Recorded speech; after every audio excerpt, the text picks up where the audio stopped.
with our next series of the day. We are looking at Anarchy Amber and SEAL Team 6 facing off against each other. I'm feeling a tad under the weather. My throat has been bothering me all day, but I will do my best throughout this entire cast. And with me today doing play-by-play, we have Ansem. Say hi to everybody, Ansem. Hello, everybody. That was wonderful. That was very good. I like your voice. By the way, this is Scattercat. I forgot to introduce myself at the start of my spiel there. All right, so let's look at the pro draft for game one, getting into this match here. As we can see, we take a look here. We see that Anarchy picked themselves Ashe, Shen, Nocturne, Braum, and Syndra. And SEAL Team 6 picks Nautilus, Jarvan, Malzahar, Kaisa, and Jax. And so Ansem, how about you lead us into this? What do you see here with these two team comps for what the teams are trying to accomplish, what the team comps goal is, their victory conditions, that sort of thing?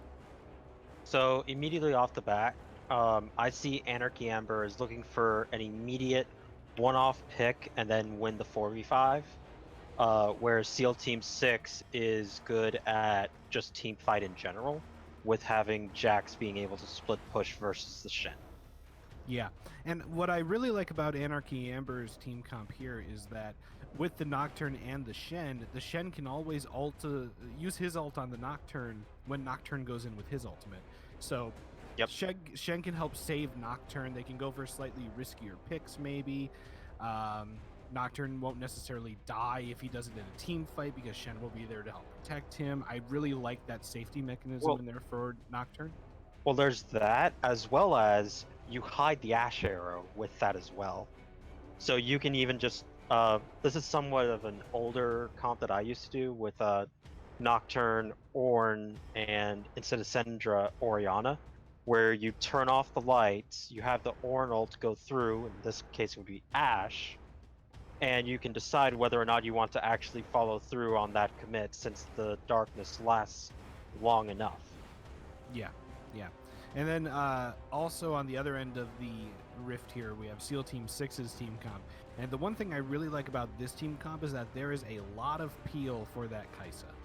Between Jax, Nautilus, Jarvan, Malzahar, there is a lot of CC to prevent anybody on the enemy team, especially the Nocturne, from getting onto Kaisa and killing her before she can do too much damage. I really like that. And I want to make a point about this with SEAL Team 6's comp.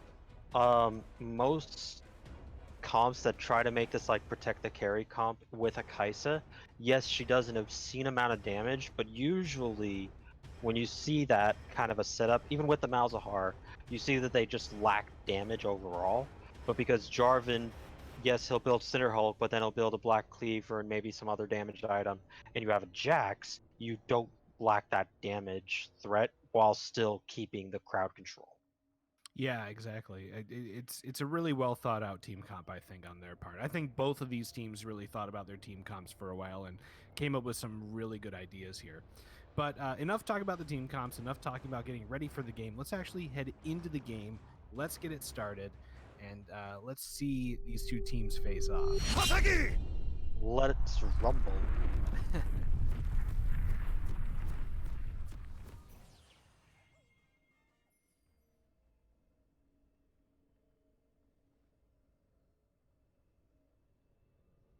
Okay.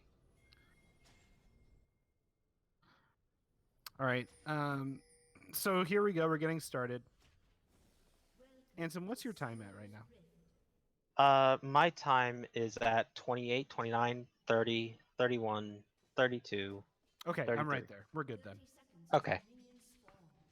I accidentally hit the speed up button at the start, so I wanted to make sure that Yeah, so did I. I wanted to...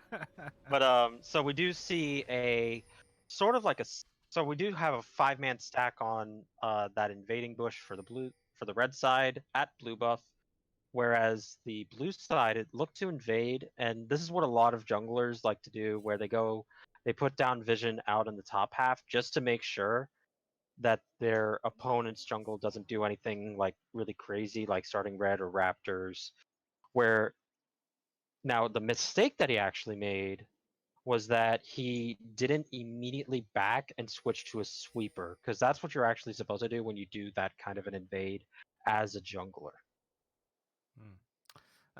I was really hoping we were going to see some level 1 invades here, especially from SEAL Team 6, just because they were all grouped up there in that bush. But that's okay. That's okay. You know, line of scrimmage is just fine for a start as well. Well, so with that, they actually couldn't just because of the differences in level 1 crowd control. But we just see just a little bit of standard start for both sides, and it's going to be a while before we're probably going to see some action from both of these teams. They both kind of want to farm. Ash is going to poke a bit, but that's about it. Yeah. And I will say that it's also interesting on the side of SEAL Team 6 because Deft is their mid laner and Skippy's their AD carry. But because both of them have higher experience on these champions, they decided to swap roles for this game. Yeah, I think the viewers might like it if, oh, Jack's going in, but he's only level 1, so it's just going to have to walk away after that. If Mr. Producer Son, could he update the rosters on the red side so the AD carry is in the AD carry slot? I think the viewers would appreciate that. If you move Kaisa and Malzahar, swap those two positions on the scoreboard. So, anyway, moving right along here in the game, we are already seeing some slight advantages come out in a few spots. We're seeing the Shen with a nice 7 CS lead up in top lane. Malzahar is using all of his mana, but he's using all of his mana to push this wave into tower. But that's still not very good as far as the mana usage is concerned. He's gonna have to back right away, which he is doing. An early back like that is not really that good of an idea, but I don't know what the team calls were like there, of course. Maybe that was the plan all along. Maybe this is just how they're used to playing with Malzahar in mid. Could be that. So, what I think that he could have actually done had gone for the second Duran's ring, because the mana does stack now. Yeah, that's kind of what I thought he was going to do well, but interesting. He's just starting off with the mana crystal there for. But he, what I'm assuming is the start of building a Luden's Echo. correct, and he actually kept his TP, and he only lost probably about half a wave of experience just because it crashed into the tower. Yeah. So it's not as bad as it could have been. That could have been way worse. That could have in been terms worse. Of losing CS and having the wave crash into his tower and stuff. But yeah, but because of this, Syndra will hit 6 first if all stays as is. So I want to be looking at that one. Yes. Meanwhile, Jax has really came back up there in the top lane. He was at a CS deficit. Now he's 7 ahead. Really cool to see that out of Jax. Their Bucci boy. He's a very practiced top laner. He knows what he's doing. So I don't know if you actually, you probably didn't notice it. The reason why I feel that is because Shen had to reset for his health to come back a little bit, because he went on in a trade when he hit level 2 early, and he didn't do it as properly as he could have, which led him to losing the CS. Yeah, it's a real shame. He had a real nice lead going there, and he could have really extended that. But now things are pretty even, and there's a fight down in bot lane. Braum is hanging on by a thread, but he is going to escape just barely. Ooh. Nautilus with the flash hook and ignite. They tried really hard to burn him. They actually saved both the heal and the exhaust.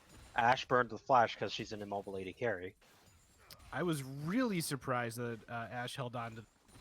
I don't know if that was a call going on to not use it, but man, I know if I was in that situation, I would have pressed that heal button. I would have been yelling at Ace, my AD carry, to give me the heal! Knowing him, he probably would have already used it on me earlier. So after a little skirmish here, both teams just go back to doing their own thing. Bot lane on SEAL Team 6 recalls Deft and Time Burglar there. They go back, buy a couple of items. Kaisa going for the tier. I like that. Yeah, and we I apologize. But yes, SEAL Team 6, they did actually pick up the Earth Drake there. I'm sorry, 1 second. Yeah, my throat's feeling it too today, man. I don't blame you. So here we go, back in bot lane. Wave is pushing in a little bit towards tower. Ashe and Braum need to crash this in as quickly as possible, so that it starts pushing back, and they can freeze it in mid, in the middle of the lane. Yeah, so Ashe actually is just shy of a BF sword. She's about 50 gold. By the time she backs, it'll be about 30, so she can just wait for that. Yeah, I mean, I would rather not wait for an Oh item no, like she's that, going but for. she's. Oh, she's going for Phage. Oh, so this is Trinity Force Ashe. Okay. Oh, interesting, interesting. That's not what I would have expected out of this, but hey, maybe that could just be the build that she is more comfortable on. Mhm. For all we know. Yeah, I've been So seeing that a lot lately. Not so much in solo queue, but in Seal itself, I've seen it. Maybe it's just like a more comfortable, Ashe, her as a champion kind of build. yep. Well, I mean, the movement speed on the Phage, when you kill a minion, maybe that's part of it. Maybe that's able to be more mobile. Maybe that's part of the whole thought process here. Well, so it's only halved for Ashe, so maybe not. Um, we'll have to see. But still, Kaisa just wants to scale up. Ashe, it's going to take a lot of gold. Probably wishes she had her old passive for her E to get her extra gold. But yeah, for you old kids, and you younguns, Ashe's E not only was her hawk shot, but also would give her bonus gold per minion kill. Yep. It's Ooh, wow, bad Shen trade really for the taking it Jax. to him up here. He's going. Jax has to flash and leap away. He's like, "Oh no, I made a mistake." That was with his Jax Grandmaster's passive too. Jax needs to level up a little bit. He needs to get a few more items there if he can. That was a real good play there by Shen, though. He knew that he had that from the very start, and he just kept going for Oh, that fight. that's a dead. All right, and that is Nocturne going down, trying to do what he does for his mid laner, get that blue buff, but Malzahar had the prio. Good communication there by SEAL Team 6. Jarvan clearly calling for Malzahar to come in there and help him out, and no hesitation. He goes in, does his job, and they take care of business. And I actually like the call from the Shen to not ult that, because they already knew, okay, I'm dead. Don't even bother. Yeah. And every time that I have ever played with a Shen, I've always just told the Shen, hey, only ult the mid laner or the AD carry. That's it. That's your job. Got a big fight on top lane. Nocturne already got down the Jax. Now he's going to be ulted by the Shen, and Shen helps the takedown on the Jarvan. So that'll be a 2-for-1. And now in the bottom lane, Onburglar gets caught by the Ashe Arrow and the Braum knockup and goes down. That's wow, real good plays we're seeing now out of Anarchy. That was a nice series of not just communication, but also just commitment by everybody on the team to go for it. And the top lane play, that was started by the Jarvan. He was canceling the Shen's back and thought, yeah, no, we just smacked them. We can do this again. It's like, oh, wait, we don't have any of our cooldowns from the Malzahar earlier. Yeah. Oh, no, we're screwed now. And and the Shen kept discipline. He stayed. He didn't burn his flash. The Nocturne burned his flash just to get the kill on the Jax. And the Shen burned his ultimate after, as I mentioned, saving it. Yeah, and a flash for a kill, always worth it. I love Like this early on, I offensively. definitely say worth. Oh yeah, whenever you can use a flash offensively to get you a kill or to help your team push an advantage, that's always super awesome. And I love seeing players that can do that appropriately. Yeah, don't do what Wild Turtle does. He just flashes. He flashes, maybe gets a kill, but he'll always die afterwards. And a nice dragon control that we're seeing out of SEAL Team 6 here early on in the game. Already have 2 dragons. We're only 11 minutes into the game. They could get Dragon Soul at the 20-minute mark. It's looking pretty good for them. thought it was a 5-minute cooldown. I mean, 20 minutes is about right. It's at 4.5 minutes right now for the next dragon spawn. Oh, It's about 20 minutes. 22 minutes. I'm doing. I know you're averaging, but like, yeah. We're not LCS caliber, we're Academy caliber, okay? Like LCS caliber, yeah, like 19-minute. Hey, you take your fancy math learning elsewhere. This is not the place for it, okay, there, bud. Okay. So what we're seeing here on the map, we know that Nocturne is holding on to Shelly, and we're just waiting for the call to come out to drop it. Now, the way that we see a lot of LCS teams do it, and the way that is generally the better way to handle this, is you take a tower down to roughly 2.5 plates left. You drop Shelly. You hit that last half plate down so that it's just 2 remaining, and Shelly finishes the tower off for you, because tower plates have more damage resistance the fewer plates there are left. And also, so just a few seconds ago, Shen was pinging his timer for his ultimate. They're trying to set up a play with the Nocturne, and it looks like it's going to be bottom lane. He's hiding in the alcove. I like this a lot. They have no idea. Oh, and they're going in, and they caught the Kai'Sa with the ultimate, and they got blasted. Now Shen is going to taunt up the Nautilus, so he's going to be staying too. He does get his ultimate off before he has to flash, but Ashe is going to run in and take him down. And that's exactly how you pull a play off like that. That is excellent communication, excellent timing. Okay, very well-coordinated attack. So Rift will take down 2 plates. They won't get the tower here, but it'll be down to 1 plate remaining. And Ashe and Braum should be able to finish that tower off just by staying here. Yeah, actually, they're going to go. I don't know if Ashe actually will take it down. Just, oh no, never mind. The Blades of Fury or whatever, Rangers focus. Yep, and that will be first tower down. 3K gold lead for the side of Anarchy. Excellent work here by Anarchy. They're already up 3,000 gold. Really great way to start the game at the 15-minute. They're like, wait a minute, Kai'Sa's alone. They're thinking about it. They are like, oh, she's going to go in for this. She's going to make the mistake here. They're baiting it out. They're trying real hard. But she's not going to go for it. Ah, shame. All that time in the bush wasted. But another point of notice that I would actually like to mention. So all of the kills are on the Nocturne and the Ashe. 2 people that are just going to destroy the early game with this lead.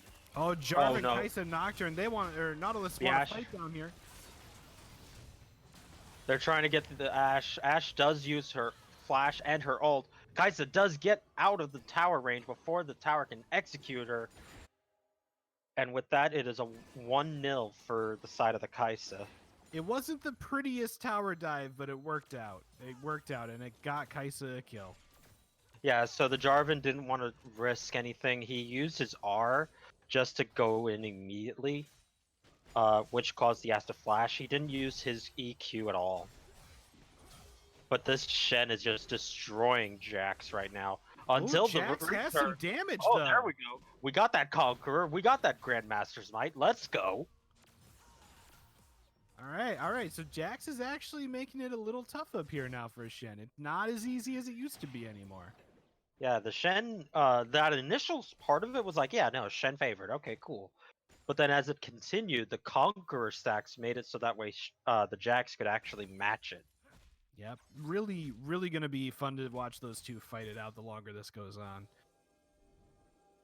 And one thing that I'm really looking forward to is that now that 1 tower is down, it frees up Anarchy Amber from making some moves around the map here. They could swap top and bot lane, for instance. They could swap mid and bot lane, something like that. They are not beholden to the standard lanes anymore at this point. Yes, and they kind of need to put some support to the mid lane, because Syndra's tower's at half, whereas the Malzahar's is at about 75-80%. Well, Spell Shield is down, and Ashe goes for the arrow, but what a flash by Malzahar. That was really well done. He understand. He understands. It's like, I can live this. Oh, never mind. Yeah, and real good job by Ash, because if that ultimate arrow lands, that is a dead Malzahar, because Braum and Syndra can both follow that up with more CC and just hold him there until Ooh. he's dead. Nice block on the Shen. Oh, does miss the dash though, and Jax retaliates, but the grass will make it even played again. So now we're setting up for Drake, and this time, Anarchy actually has the opportunity to fight. Kaisa, all alone, gets jumped on by the Nocturne and can't get away before the spear gets down onto him. There it is. So And Jax, and nobody could teleport to help the Kaisa like the Jax or anything. So kind of just had to. you just gotta bear it. Just gotta bear it and move on from it, honestly. And So, they were down in ultimate too. Ash's arrow was still on cooldown, so really Yeah. good job on them for securing that kill early and fast so that they could get the dragon afterwards. all right, so now Jax is probably feeling the pressure of this. Like while he hasn't been directly in many plays, he's probably feeling like, oh gosh, I'm the one that's doing the best, probably. Maybe the Malzahar, but I need to be performing better. This is a 4v3 right there, and they don't go for the full engage. They choose to just kind of let them walk out there. They don't know where the Kaisa was, and with the Nocturne ultimate down, they were afraid of what information or what the Malzahar could have done. Oh, 2v1 up here in top lane. That's probably a dead Jax. Yep, the fear hits. Did try to go back in to get the Shen, but didn't have his W back up fast enough. Ooh. Ooh, misclicked on the Shen ultimate, goes to the Braum instead of the Ashe. Now everybody's turning and fleeing for their lives. Okay. Gargoyles did keep the Braum alive, so it works. It works. for a few extra seconds. Now Jarvan has to get out before he gets killed by the tower, and Nocturne is going to go in, trying to get the Jarvan. Does go in, but will suicide for that attempt, and now Kaisa got his shutdown as well. Ambitious play by the Nocturne. I keep wanting to say Nautilus or Nocturne, and then my brain says no, it's the other one, so I get tongue-tied. It was a very ambitious play there by the Nocturne. Gets a kill for it, but he also pays for it with his own life. And when you're ahead, the last thing you want to do is trade a kill 1-for-1 or worse than that. Yeah, so the tower was already going to go down. The fact that he died as well made it worse. Basically, I mean, whenever you let the other team get a kill and it's an even trade 1-for-1 in any position, that's bad. Because you're letting the other team just get gold from that kill. You're letting them catch up a little bit. You don't want to take risky plays like that unless the reward is going to be enormous. And for that play, there wasn't going to be much of a reward other than killing a guy that had 10 HP left anyway. Yeah, because the thing was, they had about a 3,000 gold lead at one point in this game. It's about it's 1,000. Yep. Give or take a couple because of waves. But so like you don't ever really want to go for like the 50-50 plays when you're that far ahead. You'll want to go for like even at worst a 60-40 play. Yeah, be like Cloud9. Pick smart plays. If you're going to set up for Dragon or Shelly, make sure that you are guaranteed that Dragon or Shelly. Things like that. You want to make sure that things are always set up in your favor. Yeah, like the pick that they had on the Kaisa before their Windrake. That was a good job. And I know in the heat of the moment, it's kind of hard to keep all those things in mind because you think you have a pick, you see that you have this opening, so you want to go for it. And you have to not have all that temptation controlling you. You got to keep that under control, and you got to think more clearly about the situation. So I remember I actually said it in the fight. Shen actually misclicked his R and put it on the Braum instead of the Ashe. Yeah. So that changed. Hard. I mean, that changes sometimes the it happens. fight entirely. Yeah. Things happen. Sometimes you click wrong. Sometimes your mouse isn't on the right target. It happens. Things go wrong. But now, this is where the part is like, okay, Ashe, go pay your taxes. Because Braum can't get it with the Mikhails. You didn't take Cleanse. I mean, that doesn't stop Malzahar anyways, but you need a QSS. You need to pay your tax. Pay your taxes, kids. Pay those bills. So I see some interesting item builds here that I want to talk about. First of all, Ashe with Trinity Forces, because I always think of Ashe as you build Bork first on her. But when you're looking at the other team, you know, there's the Jax, the Jarvan. The only tanky one that you would want to use the Bork on is really the Nautilus anyway. So, you know, I can understand changing it up for this game. The other interesting thing I want to point out is Malzahar going for the Leandri's Torment as his second full item, which that is a rush for a Leandri's Torment that I am not used to seeing, because the normal two items that Mal's builds first are the Luden's Echo and the Rylai's Crystal Scepter, so that all of his abilities slow his targets and add some extra CC into everything he does. Yes. So again, he is the only source of magic damage on his team, so he's probably feeling, okay, I need to do more magic damage than utility. We have enough utility with the Nautilus, with the Jarvan, with my ultimate. Jax is trying to pick a fight with Shen, is losing it pretty badly, does get taunted, is looking to go down. Malzahar is running down towards him and does save him in the end. But now Ashe is about to go down, and Ashe barely is able to escape from that. And now the Jarvan was able to pick up the Drake, so now they're on soul point, and the Shen does get pushed back thanks to the Malzahar ulting in with Flash to save the Jax from certain death. Very, very tense here in these last few seconds of the game. Nice to see Jarvan focusing on the dragons, getting these neutral objectives down. And man, things are so close up here in top lane for somebody dying on the side of Anarchy Amber. He does go in, but wait a minute, you have a Shen that you have to deal with. Oh. And that is an unfortunate mistake from the Kai'Sa there. Forgot that the Shen was a champion. I mean, she was so anxious to get that kill on Ashe. She just, it's like, I can see it. I have blood in my eyes. I got this. They won't react fast enough. And then they reacted fast enough. And to me, that seems like it was just a little bit of miscommunication with Kai'Sa and Jarvan. It seems like Kai'Sa wanted Jarvan to follow up with her just to help with a knock up with the EQ, just to help with his ultimate, also knocking some people up and stopping them for half a second. Because if Jarvan had followed her in there, she probably would have gotten one kill. It might not have been the Ashe. It might have been somebody else instead, because Syndra was also on a little bit of low health. But it just seemed like there was some miscommunication there, and that's why that play didn't work out for them. Well, so I think it would have actually worked if he had done that, and here's why. So you have oh, hold on that bot. So Braum does get caught up by both the Jax and the Nautilus. Nautilus uses his ultimate onto the Braum. The Braum is going to rock his stone plate just as Jarvan tries to go in, but doesn't get anything from it. And with that, we're going to go and back out. Braum having burned his flash while the Nautilus burned his ultimate. So to my earlier point, yes, please continue. As Nocturne gets jumped on by 4, the Goon Squad. It's like, I'm just getting my red buff and my vision score. You're never gonna get to make your point if they keep. I want to make a point. Oh, but Ashe gets caught out as well, and now they're going to jump out of the Ashe. Shen doesn't have his ultimate anymore, so now that's going to be another pick for the side of CEAL Team 6. And Kai'Sa is becoming a bit of a monster here. She already has 2 finished items, almost finished on her 3rd. Malzahar has a lot of damage. Oh, Braum uses ultimate, does get the knock up onto Kai'Sa, but without any follow-up, that kind of is just a blown ultimate.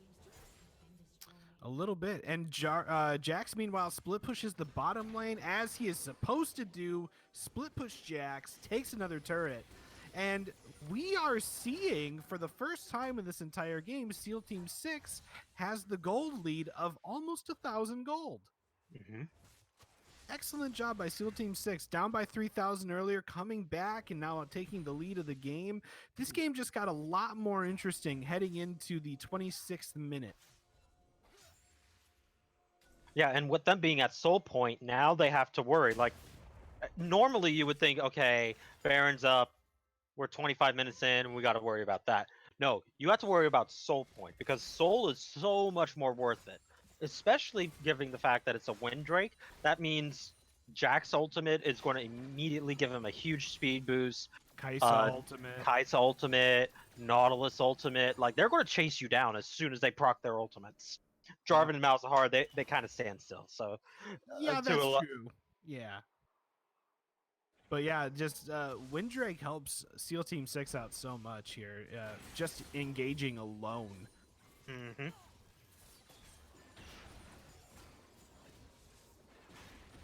I do still not quite agree with Malzahar's item. I do think having a Rylai's rather than Andries would still be the right call here, but you know, I can't deny that it is working in this situation. Well, not only that, but he also has the most farm in this game by about 50. Yeah. Oh, Jarvan goes in onto the Braum. The Braum is going to get caught up and it's going to go down, but the Shed ultimate saves him. Kaisa goes out to the Ashe. Ashe is also going to take out the Jarvan. Jarvan is now down. Nautilus follows suit shortly after. Okay, all right. And with that, we see that the pick comp actually does have some good team fight in them. Yeah, Braum nearly dying, but thanks to Shen, he survives. They're able to secure vision around Dragon, and now it's not quite soul point yet. Yeah, so I'm taking a gander. The Shen doesn't have any AP, only has the CDR from his runes. Both Ultimate Hunter and oh no, just the Ultimate Hunter. So he only has the 10. He doesn't even have all 4 or all 5. He only has 4 of them. He's still missing the Malzahar bounty. Ah, okay. Well, yeah, he hasn't died yet. That makes sense. So wow, we are just seeing this. Oh, game. Nautilus is going to go in. Does get the Kazakh Nocturne. Nocturne is going to go down. Jarvan is going to jump in, keep everybody in the pit. Jax jumps out beyond them. Ashe is already fallen as well, and now Malzahar is going to ult, and so is Kaisa. And there's the ace, or near ace. Syndra. It's a near ace. Yeah, Syndra's still going strong.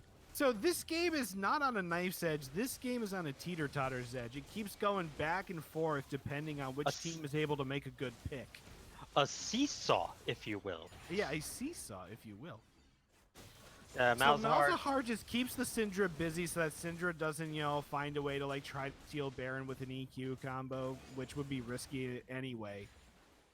But just keeps her busy the whole time, keeps mid lane pushed up here, and now we see Kaisa going to take out top turret. Excellent way to to push your advantages to keep getting more objectives around the map. I always love when I see teams actually coordinating moves like that. So they have effectively flipped the gold lead by about 6,500 at maximum to now being up almost over 4,000 now. Yeah, it's really like this game has swapped gold leaders how many times now? 3 times, 4 times? I can't remember the count we're at here. Really great to see teams that are so close to each other like this in terms of skill.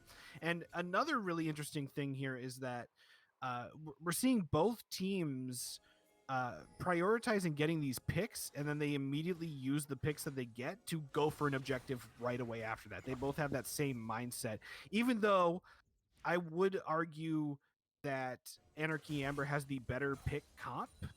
We are still seeing SEAL Team 6 getting really good picks here. The Jax, he's feeling good about himself now. He's like, I can fight you now. Yeah, he is split push Jax now. He's got the items for it. He can just be by himself for a while and handle whatever comes his way. He's going for a Sterix. I think I would have gone for a Bork just because, you know, it's a Shen. And Bork's such a good item right now for melee champions anyway. Yeah, especially for a champion like Jax who has an auto reset. So he's keeping bot lane pushed up here. He's handling that pretty well. They're splitting up between bot, Malzahar mid, and 3 of them top. So it's not a 1-3-1, it's a 1-1-3. A little strange, a little unorthodox, but I guess they're thinking Malzahar has a spell shield. He can get away. You know, he's got a silence to help himself. Jax, he's a split pusher anyway. He's supposed to be off by himself. Maybe that's the thinking here, and they're just switching the 1-3-1 with the Malzahar and the 3, you know. Yeah, so looking at this, the Baron is about 3/4 of the way done. They got top lane, I remember that, but I don't think that they got anything else from it. Well, they're trying to get the second tower in top lane. That's what they're trying to do with Baron So buff I at the think moment. that what they should do at this point is just so they have it Baron empowered. They have the inside track, just full force 4 people into the mid lane, and just go for it. Yeah, Because I don't think I would have done the Malzahar in mid. I would have just told Malzahar to join everybody in top lane and push that tower, because that tower is already going to be easy to get anyway. So if you just add Malzahar up there, you can get that tower and keep pushing top lane. oh, never mind. They did what they did, and they got the tower anyways. Yep. All right, so the base is now open. Drake's coming up in under a minute now. So And here's Baron where buff is everybody worn sets. out. So they end up getting this tower right as soon as the buff wears out, which is a really good play by them. Oh no, Braum. Braum, you're a little bit out of position, but it's okay Right, because it's okay. Cinder It's saved. fine. Cinder Scatter of the saved. week saves lives, everybody. So the biggest discrepancy is actually in the mid lane. Malzahar level 17 to the Syndra 15. And That is he's up by almost huge. 100 CS. That CS difference is huge. That's basically a full item. Yeah, it's basically a full item. Yeah, you're right. It's no joke. And Malzahar, yes, you can joke that like, well, he like the kit gets CS for you. You barely have to play him. You're not wrong if you think that, but it's still hard for Malzahar to get all that CS if he's in a lane with everybody else and they're pushing a lane together. Yeah, but he goes into the solo lane, so it's fine. Oh, Braum got caught up by the hook. The hook is going to land. Braum is going to stone plate and pop his ultimate. The Malzahar does get jumped onto the back line. Shen ults onto the Nocturne. It saves them. Kai'Sa ults to get away. Jax is going to jump in and save everybody else, but it's going to probably fall at the cost of everybody else's life. Jarvan goes back in, takes down the Shen. Shen is down. Now Malzahar, or sorry, Syndra is actually going to take out the rest of the team, but now Jax is on the other side of the wall and is going to sit there and watch his Kai'Sa fall to pieces. That fight was just whichever one of them had the better front to back and letting the AD carry do the work for them, and it ends up being Anarchy Amber that helps facilitate their AD carry better than the other team can facilitate their own. But not to have all that loss for nothing, Jax goes up, he's going to take this inhibitor so that they at least get something out of that exchange. Yeah, so they have an expose inhibitor, one down inhibitor. That'll give them the pressure, especially since it's the top inhibitor one, for them to be able to, just go into the wave real quick and prep for Baron.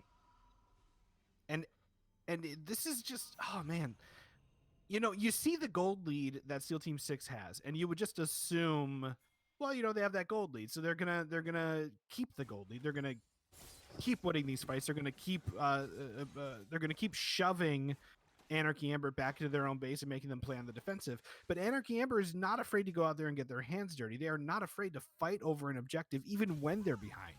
And I don't know. I feel like that last team fight just kind of caught SEAL Team 6 by surprise, and they weren't expecting to get hit in the face so hard. See, that's where you were wrong in 2 accounts. One, this is not the Premier League in Demacia. This is these are non-professional players. Number 2, we have triple Cloud Drake for 2 champions that have incredibly high cooldown ultimates in Shen and Nocturne. They get to just pick fights whenever they want. Mind you, yes, they kind of slow it down, so they're up by the time everybody's back alive. It's true. But and I do want to put a lot of praise here on Anarchy Amber because they focused Malzahar down in that team fight, and they took Malzahar down before he could really do much of anything to help his team in that fight. And if they had not focused Malzahar down, I think that fight would have been completely different. I think they could have burned that. I feel like they could have burned it. They have a Jax, Malzahar, and Kai'Sa. They probably could have. I like the patience they're showing, though. Malzahar does get a little bit of damage onto the Braum. The Braum does dodge out of the Nautilus hook ever so much, but doesn't get dodged that Malzahar ultimate, but does land on the Malzahar. Well, Malzahar's going to die. Kai'Sa's down. Kai'Sa's down so low. She does get her ultimate off and is trying to run away before they can get her. Ashe is going to run and catch up to the Malzahar. Does take him down too. And now there will be 3 down for the side of SEAL Team 6. And now it looks like Shen is going to take down the Nautilus. and with that, Jax is the only one remaining. He doesn't But have the his flash, so supers he are can't. pushing into the base. Shen actually had to teleport just to save the base. One tower is down. Jax alone, 1 versus 2. Doesn't get hit by the knock or by the Ash Arrow, Ooh.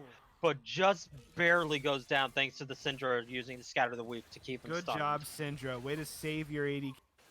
Do it right there. All right, so now we're going to go back. We're all thinking, okay, who wins this game? And you go, okay, well, we have Soul for both teams in 2 minutes. Baron's still up for grabs. It seems that whoever engages the fight loses. It's kind of how it feels, right? I mean, we're getting to a point in the game where Nocturne may be able to do something here going in, but every time that he has gone in on these team fights, he's died, and every time that he has died, it kind of puts his team on the back foot a little bit. Unless they get a priority kill like Mal, then it's okay. It works out. Yeah, and then the other part of it is the Malzahar and Nautilus as a by proxy has been ulting the Braum. That is their one of 2 tanks. Go for the Ash with the Nautilus ultimate. You can't cleanse that. Go for the Syndra with the Malzahar ultimate. She can't cleanse that. Yeah. And I do like what I'm seeing out of the itemization on the side of SEAL Team 6, because I don't know if this player normally plays Kai'Sa with this build in particular, but this was a good build choice for this game because it allows her to just have an hourglass to protect her from dying to the That was her Nocturne. choice. I think that was her choice due to the Nocturne, the Syndra. Yeah, no, that's what I'm saying. I think that like loading into the game, choosing your runes before the game starts, I think that she purposely went for this build just because of the Nocturne danger. Red team still has pressure onto the Baron because of the supers. This was the last wave of supers that are coming in. Nocturne can use his ultimate. Oh wait, Jax is going to take out the dragon, and they don't have anybody that answers him. So Jax is going to claim Soul. So that'll be good for the SEAL Team 6. They'll barely squeak that out. And this game just gets spicier the longer this goes on. It's still anybody's game, don't get me wrong. But Dragon Soul is always a real key thing to get victory. But now you have Elder, which is even higher than Baron, I would say. Oh yeah, I would say that too. Just because of the execute. Yeah, the execute's huge. It lets you win team fights. You normally wouldn't have. It lets you win team fights sooner than you normally would win team fights. Like, hey, we don't think of every enemy as though they have 200 less HP. And that's how it works, basically. They have 300 less HP. Shen is staying back to make sure Jax doesn't do a stupid TP play. There are 3 Anarchy teams. Fight. I really want to see a Baron fight. Malzahar just sitting on the other end of the wall. Fight! I mean, come on, just go fight in the pit, boys. Making a big old sweaty pit fight. Let's go. So to address what Mystic Wav is asking in the chat, there are 3 Anarchy teams, all in different divisions. Yes. So just so that way there's no sister teams in the same division that they can't just coordinate to be the top 2 teams or whatever. Yeah, subbing for each other in a bad matchup or anything like that. Yeah. So all right, here we go. Who does get hit by the space aids? I need to see this. I need to see this game break out into a team fight in Baron Pit. That's how this has to end. Come on, guys. All right, so now we're getting closer and closer to that end game power. Now the real differences are going to be coming from the supports, because both junglers are 16, both solos are 18, and both ADs are 16. So it's really only going to be coming from that support difference. And one thing that I would really like to see out of Nocturne at this point is that a team fight is going to break out, but we see SEAL Team 6 is a little bit scattered, right, in their team fight. I would love to see Nocturne activate the ultimate, but don't do the second cast of the ultimate where he picks a target. I would love to see him just hold on to the darkness for a little while before actually using it, and just seeing if that confusion by SEAL Team 6 in that way would help them win a team fight or help him sneak in to get to a priority target better. Yeah, so like what I was saying before in the cast, the Nocturne Ornn. So the Nocturne makes you want to clump up, but the Ornn makes you want to spread out. Ornn? What? For if they were to have Ornn instead of Shen. But okay. Ignoring that point, or Jax is going to go into the back line, does get a huge amount of damage, but Malzahar does ult the Ashe. We are going to have a huge team fight here. Ashe is the only one remaining now, and Jax is pushing to victory. And it looks like SEAL Team 6 is going to win without that Baron. But before that, he's going to have to get this Shen just to make sure that he goes down. Ooh, that's gotta be it. Ashe down, so no more damage, no more take, no more Shen. And that will be SEAL Team 6 and I winning would just game like 1. to let chat know I had no clue how this game was gonna go. I didn't know that there was actually gonna be a fight by Baron. I'm just really glad that my wish was granted.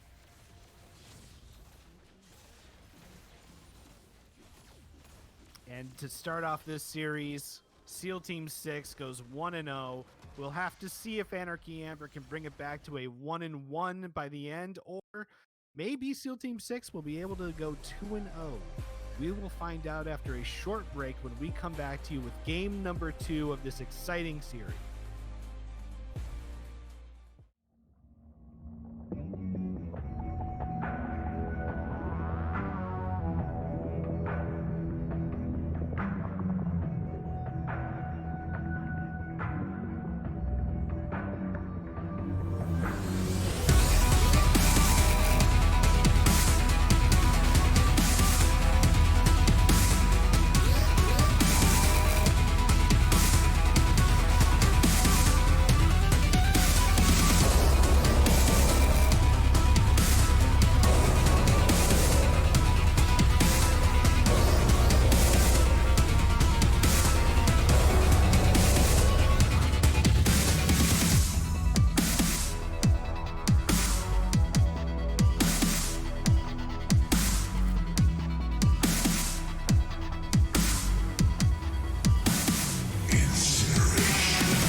this series. SEAL Team 6 winning game number 1 in what was a very close contest. The gold lead kept shifting back and forth between the two teams, but in the end, they found the fight that they needed to take the victory. So, Ansem, let's take a look here at our team comps, our picks, our bans for the second game of the series to see how the two teams adjusted after game number 1. So we see a couple of changes. SEAL Team 6, they're like, no Ash, no Nocturne. We don't want none of that. Anarchy Amber, their only thing was, we don't want Malzahar. Yeah, I mean, SEAL Team 6 also banned Syndra. Let's also point that out as well. Well, They banned, it's second rotation, but yes. they banned 3 of the champions that played in that first game. And even though Anarchy lost that game, and even though SEAL Team 6 won, they felt that those 3 champions were enough of a danger that, we can't let that happen again. We only won that last game because we put a lot of effort. The coordination, the willpower, the drive to overcome that is what led us to that victory, not because we played well against those champions. Agreed. So I like that analysis coming. They're not taking Anarchy Amber's champs for granted. They're not thinking that they can just do that again because they won the first game. They're very aware of what their weaknesses were in that last game, and that what the champions are they need to ban, so that like those weaknesses don't show as hard or as easily in the second game. So SEAL Team 6 picks Diana, Nautilus, and Varus in their first rotation, and they finish out the comp with Orianna and Maokai. What I see here in this team comp for them is that they have a lot of team fight potential. They have a lot of chance to just want to dive in there and all just wombo on top of them. Diana obviously being a big pick for that, but more so is Orianna. She has 3 different targets for what to put her ball on to activate her ultimate. She can put it on Maokai, Nautilus, or Diana when any of those 3 champions go in for a fight. But we also have Varus, which is the interesting pick for me out of this team, because yes, his ultimate provides CC, but at the same time, it doesn't, like, I don't know, I almost feel like something like Jinx here with a super mega death rocket is the better AD carry for like a wombo like this, or Ezreal just throwing his true shot barrage into the middle of a team fight after Ori ults everybody. I don't know, to me the Varus is interesting. I'm not saying it's a bad pick, it's just a really interesting AD carry pick for what they already have. So, counterpoint, the Varus is actually really good for their matchup because it matches the range of Caitlyn. It doesn't care about Morgana's shield because it's just going to keep poking you down through its Qs. I think this is actually going to be a poke Varus, because Seth's going to go for a Bork into a Black Cleaver, so he's not going to have any armor.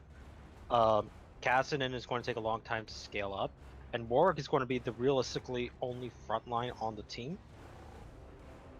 And you have too many champions that he has to get through. The Varus pick is fine in my opinion for what physical damage he provides that he's going to need to provide. All right, fair enough. But enough with our crappy analysis, because we only want to see some League of Legends. Let's get on into it. Mr. Producer, take it away.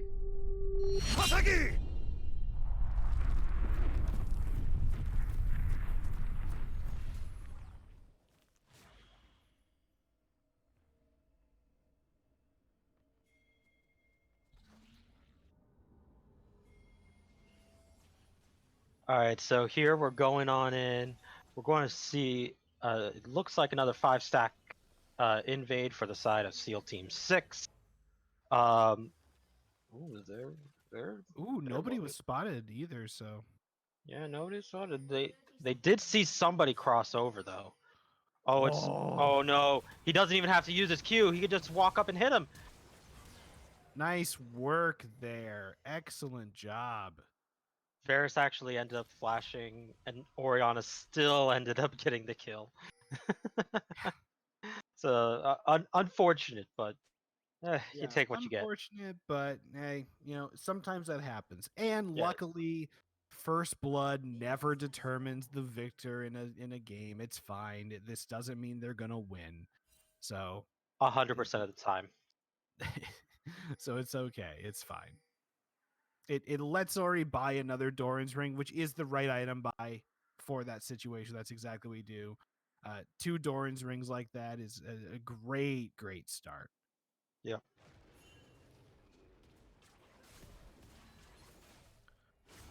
So I'm not a jungler.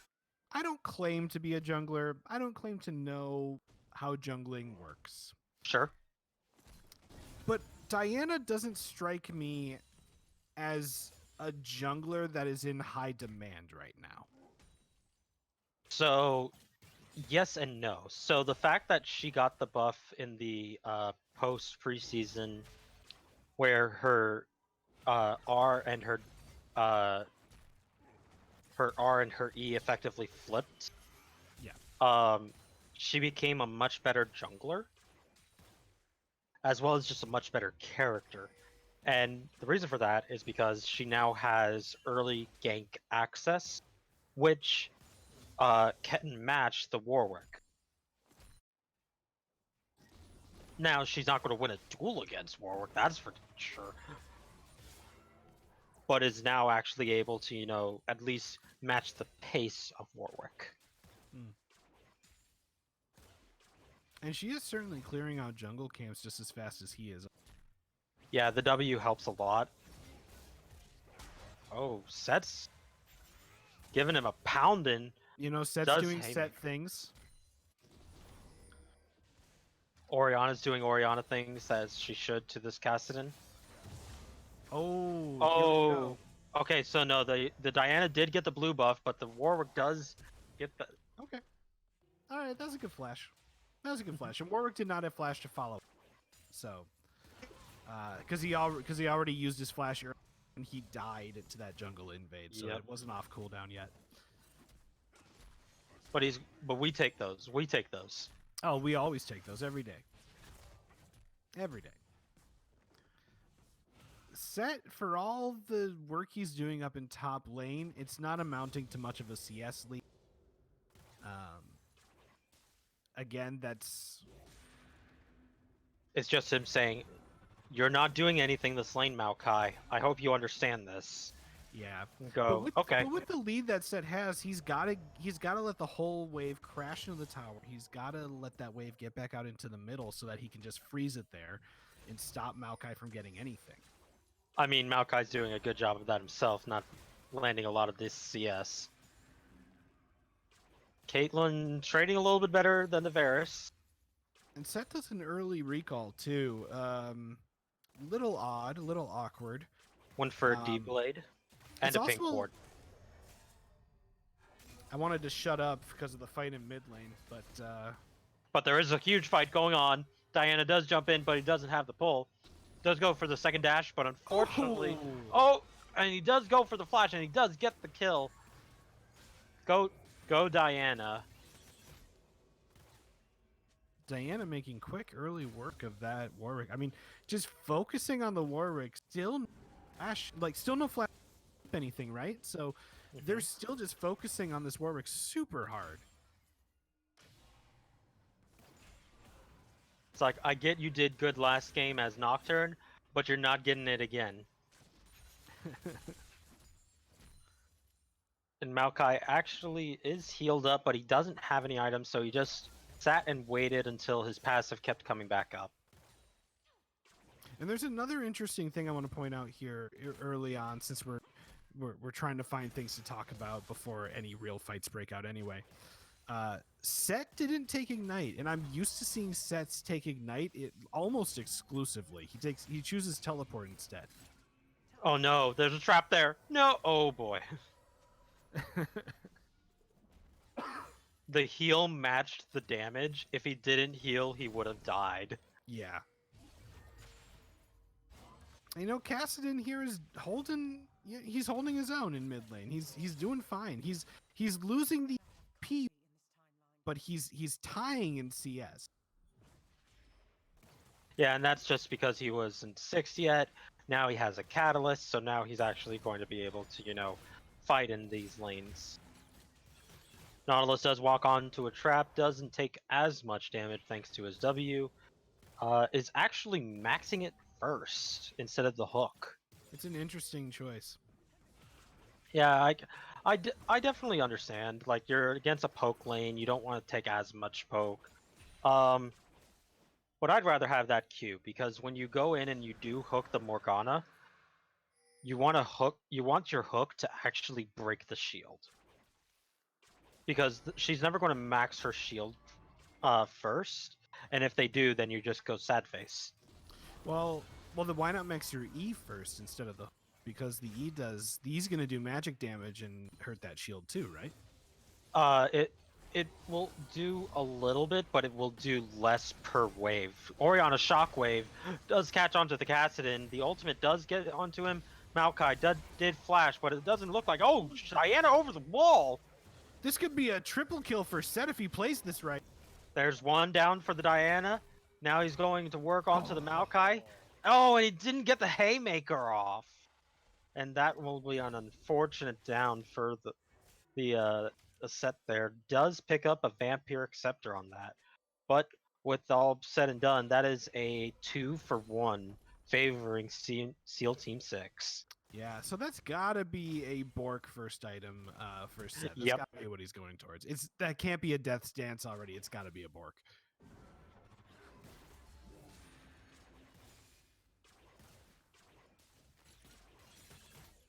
And Maokai clearly going for the Spirit Visage, or not Spirit Visage. Nice sorry. binding. Okay. Did do a lot of damage onto him. Morgana uses the exhaust. Nautilus has to flash out. He's even level 6 and he's not even able to be aggressive. Yeah, I mean, Morgana and Caitlyn are a really good bot lane duo. So there's that. But they're playing it so well as well.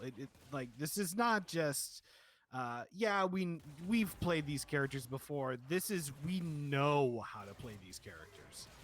Oh no, there goes the ultimate. And they get both of them. Down goes the Morgana, and Diana's trying to reach her, but doesn't have it because she used Flash to get on that. Set and Maokai fighting up here in top lane, and Set taking the negative end of that fight.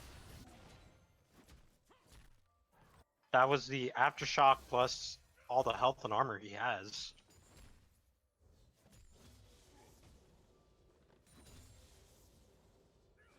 So we're getting some interesting stuff to happen in the game already. Yeah, we got some fighting. We got some scrapping. I was not expecting that this SEAL Team 6 lineup was going to be this good in the early game, especially Diana. Not used to seeing Diana be this explosive in the early game ever.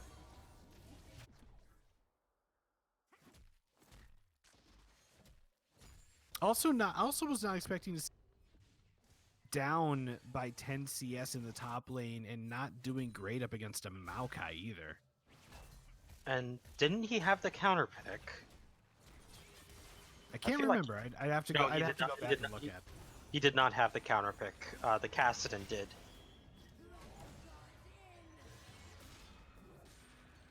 Morgana helping a little bit here in the mid lane. Does save the Kassadin, but Morgana can't save the Kassadin from everything, but does land the Orianna. It's just able to walk out. Yeah, Kassadin is not going to win you any fights in the beginning of the game. He doesn't have any damage items. Morgana doesn't have any damage either. So it looks like Kassadin isn't going for the tier build as well, just the Rod of Ages, which I agree with. The double stacking takes way too long, and you're already behind. You can't afford to wait even longer. I mean, I would do the double stacking if I was playing someone like Ryze, because Ryze gets more AP the more mana he has. Yep. But with Kassadin, you're right. It just takes way too long. Pick one or the other. Don't do both.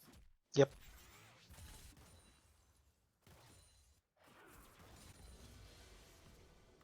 And I think Rod of Ages is the right call. Yep. So let's take a look at the jungle difference going on here. Yes, Warwick has more jungle farm. However, with Diana having the 3-1-2 scoreline here, she is ahead in gold by 1,000. Eek. It's a big deal. That's it's that's an eek response. it's a pretty big. Oh wait, the shield is going to stay on just long enough, and unfortunately, and fortunately, I guess. Oh, nice flash reaction from the Varus. That was immediate. Like, oh god, please don't. So that was really nice attempt there by Time Burglar on the Nautilus, trying to time that ultimate so that it would hit after the spell shield had worn off. Just barely doesn't time it right. That was so close though. But it ends up working out anyway because they win the ensuing team fight, the skirmish down there, and they transition Maokai's that going to in. a dragon secure. Maokai's thinking. He's going. The Haymaker's up soon. Maokai can win this. The Haymaker's up. Yeah, Maokai can win this fight. He knows it. Boom. I That was hate real him. good. I hate him. I think I'm a few seconds ahead of you. 39, 40, 41, 42. Okay, I'm on now. Yeah, I was like 1.5, 2 seconds. You. Okay. I'm good now. Yeah, so Seth's voice line is like, I hate him. But Yeah, after he dies, yeah. that's great. We're getting All right. comedy out of this. We're getting comedy out of this. Is what's going on. So 8-1 in the kill score. No towers. Each team has a dragon. Ooh, And misses the Warwick W. Drops Shelly in the middle of the lane where she's not going to... Diana goes in onto the cat. I see Kha'Zix and I say Kha'Zix. I mean, Shelly's going to die without getting a charge off because she was dropped off so early in the lane. Now, I wasn't looking at the timer on Shelly. Maybe the timer was about to run out, so he was forced to drop it. I'm not exactly sure. Yeah, I'm not sure. But that is going to be another free kill, pretty much, for the Diana. Ori trying to bully out this Cassidy as best as she can. Is going to return fire onto the Orianna. Doesn't get much in terms of damage back. Orianna actually wins out in the full trade outright. Varus is now taking a heap and hope in the damage. But unfortunately, because of the damage he took, he couldn't retaliate against them. So unfortunately, though the Nautilus did time it right, just goes to the wayside. Yep. And we're moving along here. Oh, good snare by Morgana. We'll see if that's enough damage. The Varus does go and do a bunch of damage onto the Nautilus. Is going to be able to walk away, though the Diana did show up. And with that, the Bork actually is helping out the Varus. I thought it was going to be a poke Varus, but it was actually on hit Varus. So I'm okay with that. It's working. It's doing a good job. It does a job. Man, Maokai can just match that. This is insane. Well, he also has he has like 200 armor at this point, I think. Yeah, 200 exact armor. With the Sunfire. Oh god, why did I do that? Yeah, he's got a Sunfire, and he's also got a oh, what's the item? What's the name of that item? Not Thornmail, the one before. Bramble. That's it, Bramble Vest. Could you do a time check for me? I misclicked after this. Yeah, 1525, 1526, 27. I was a level behind. Okay.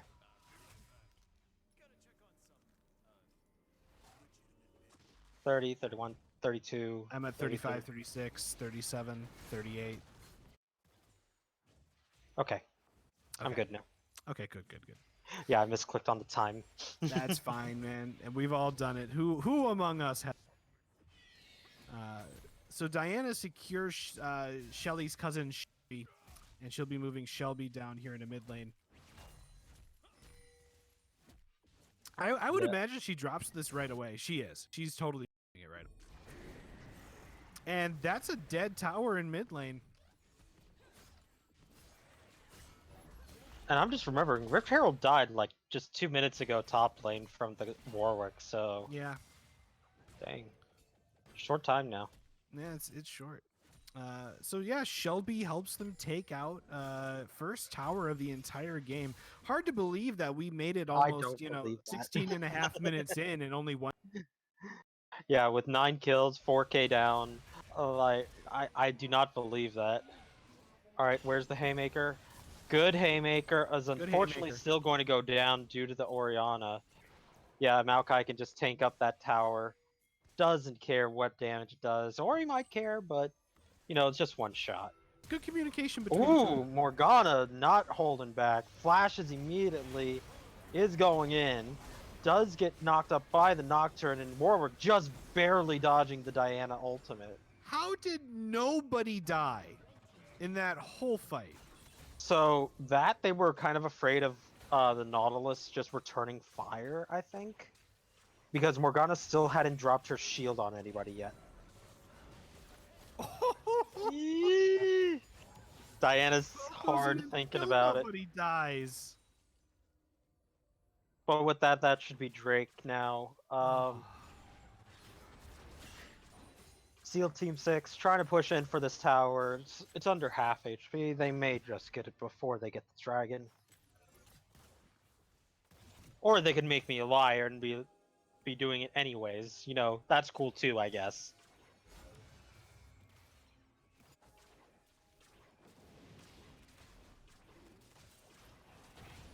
So this is Dragon or SEAL Team 6. They will secure this one. But the question is, will they fight afterwards? Nope. Anarchy Amber decides not to position for a fight. They're gonna just let that go anyway. Maokai literally doesn't care about Set anymore. It doesn't matter anymore. He doesn't even have boots.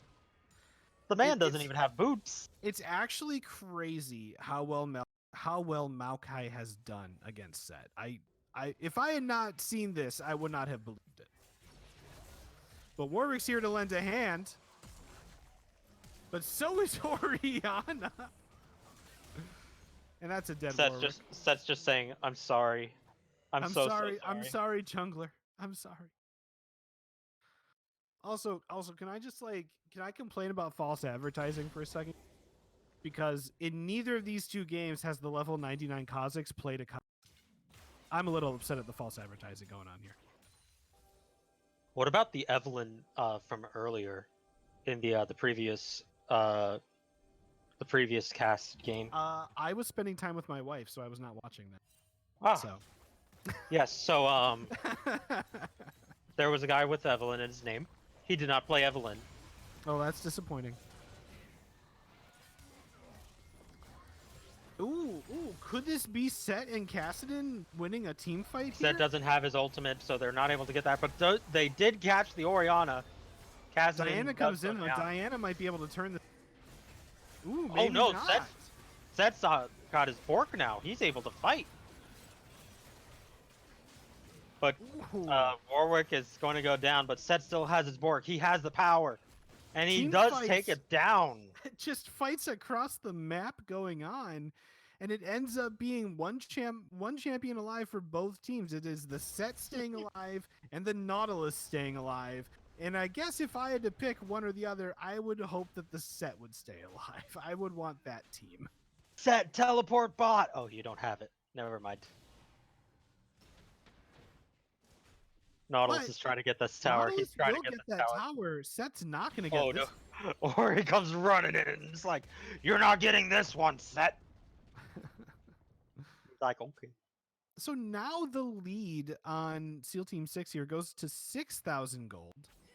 Well, basically 5,000 gold, actually. But they're up 3 towers to none, and they have 2 dragons.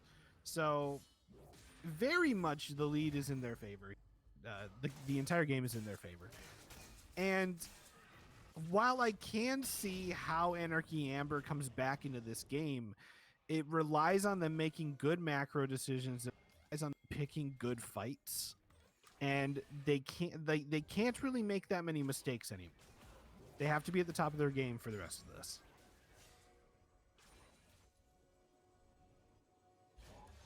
They do have some scaling. Oh, Diana goes in down, and that's kind of what I mean. And granted, that wasn't necessarily. Diana's probably going to die. Yep. Ooh, good ultimate by Cassidy to escape the Orianna. Ooh, doesn't get the right angle for that ultimate. But they are fighting. Unfortunately, just fighting ain't good enough. Yeah, Varus has too much damage. He's out damaging everybody on Anarchy Amber right now. So.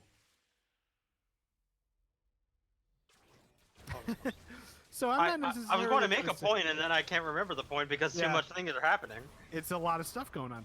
So I'm not going to necessarily say that Morgana made a mistake there with positioning because she didn't know that Diana was, and Diana just deleted her in 2 seconds. So I'm not necessarily going to say that that was a mistake, but it's kind of what I'm getting at is that like you can't let anybody get picked out here. You Wait a can't minute. let anyone on your team die. Can Morgana steal it? Can she steal it? W, you can do it. She tried. She didn't get her W out. And it actually could have happened because the jungler wasn't in the pit. It was a bit of a desperation play, and in the end, she not only dies, but she also uses her before dying. So that's not the best. And I'm actually kind of surprised. She went glacial, but she didn't pick up the stopwatch. Yeah, it wasn't one of her rune choices. You're supposed to do that. I mean, whenever I play Morgana, that's an automatic rune choice for me because, like, you want to go into a team fight, hit her ultimate, and then hit the stopwatch. You want to. She instead went for boots. She went for free ass boots. Ooh, Set. But that's not going to save Set because Set is going down. Oof. But he does use his ultimate to bring himself back and runs away. Yep, using the ultimate to escape, not a bad decision at all. But now we are one dragon away from Dragon Soul for SEAL Team 6. And down goes Warwick, messes up the flash, but he does heal with his R. Yeah, uses the ultimate and he gets out of there. That's very nice. Maokai is just like, okay. Ooh. That was about as good. Varus about as good of a ultimate shockwave as you could possibly hope. Diana jumps in, doesn't have any team with her, and she's going to go down. Nautilus jumps in. Varus is going to take it to tower aggro, and now they're going to return fire and try and take this on. Cassidon's going to have to teleport. If they're going to continue, Cassidon has to teleport back into the fight, but they're not. They're going to let bygones be bygones and reset for both teams. I mean, considering how strong Diana is right now at this point of the game, good on you for killing her and not losing anybody to her there. Good on you. I was expecting one person to die on the side of Anarchy Amber there in that fight. Good on them for having the communication to keep everybody alive. Good on them for focusing Diana. I mean, granted, when I say focusing Diana, I'm sure that was everybody on the team just going like, oh my god, kill her, kill her, kill her. But they still pulled it off.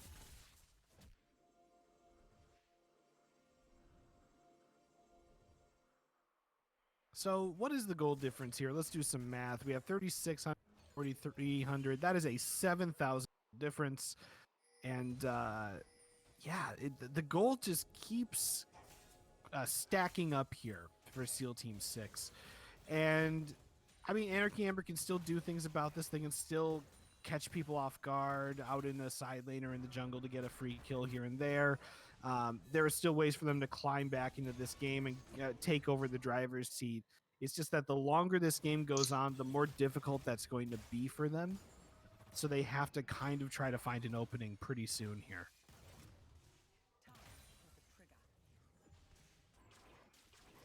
Agreed.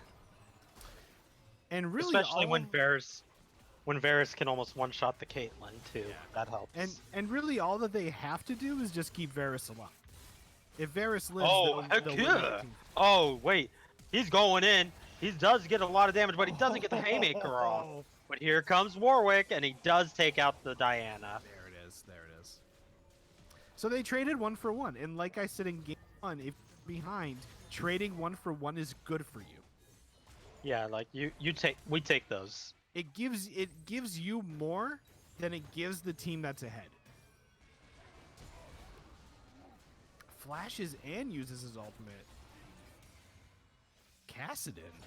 Yeah, because the Nautilus ultimate got onto him. He's like, I gotta skedaddle. Yep. I'm getting out of here.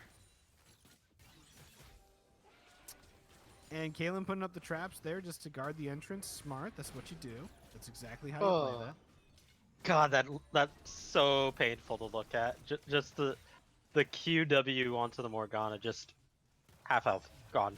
Yeah, that's how it goes. She is building towards the Seeker's arm guard now, so she is going to be getting that Sonya's eventually. Will it happen this game? However, seeing at the gold lead, oh, we're going to see. Yeah, we'll see. We'll know soon. catch back up on that. We'll catch back to you on that one.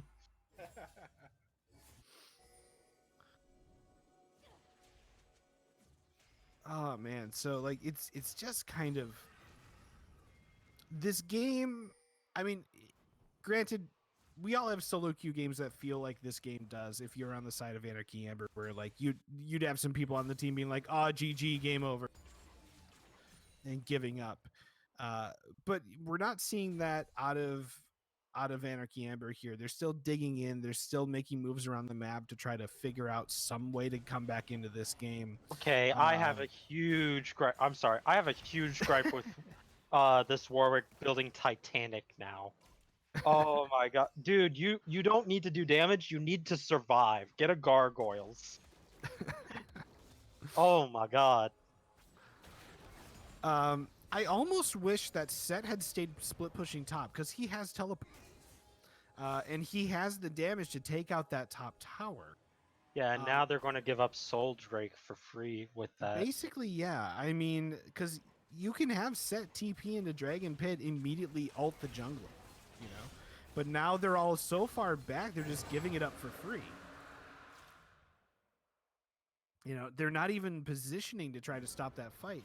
And, you know, if I'm in a game and the other team is going to get Dragon Soul and we're even a little bit behind, not even a massive deficit like this, you know, you make the call to go stop them from getting Dragon Soul, because Dragon Soul is one win condition that they can just, you can end the game on Dragon Soul. You don't need much path. And now they're going for both win conditions in Soul and Baron. They stopped doing Baron part way. Ooh, Diana took a bunch of damage. With Shockwave, this could be the fight. This could be the fight that they're looking for. Set flanking too, breaking the team up. The Diana in the back line. Varus whips his ultimate too. No, Set does get a huge ultimate off, but they're getting really low, and now Warwick getting taken down pretty fast. Varus hitting the Caitlyn in the back line. Warwick does go down in the end. Caitlyn barely surviving. Everybody barely surviving on the side of Anarchy Amber. That was a really excellent way to like that was like the most ideal condition they probably could have asked for, with the Shockwave missing, the Varus ult missing, the Maokai ult missing. Like, you only have to worry about a Diana who's already less than half and a Nautilus. Like, you just slap a shield onto whoever Nautilus ults and you go.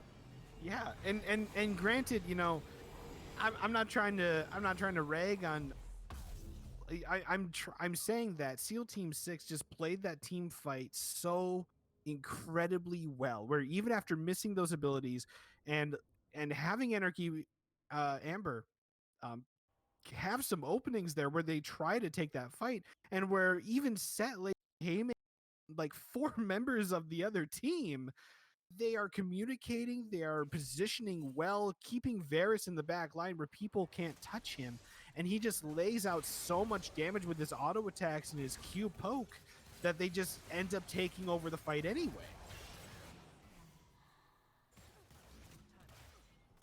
All right, now Diana's getting a little too cocky, in my opinion. she's still playing hyper aggressively, like like she was at minute 10, where that's not, you can't keep doing that. As the game goes on, they're gonna be able to stop you after a while, Diana. You're not Olaf. You are stoppable. You have to let your team be there with you and help you out. Yeah. As wise words once said, you are not unstoppable. You are not immortal. They can't stop me, boys. I'm immortal. Oh, they found a way to stop me. It's called crowd control.